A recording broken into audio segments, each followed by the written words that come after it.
ZX25 4 سیلند بیشتر را میره یا نینجا 250 2 سیلند؟ همون اول بگم که نینجا 4 سیلند تو صدا برتری داره. یه صدایی داره که نگم.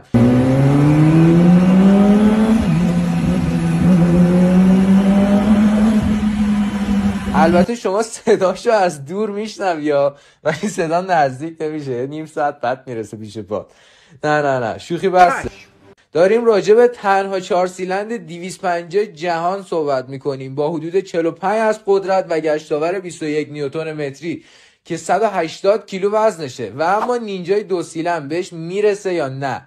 نسخه 2 سیلند درست 38 اسبه اما گشتاور بیشتری حدود 23 نیوتن متر داره و وزنی حدود 10 کیلو سبکتر. پس شاید دروغ نبود فیلمایی که نشون میدن 2 سیلند تو شتاب اولیه 4 سیلند رو میزنه.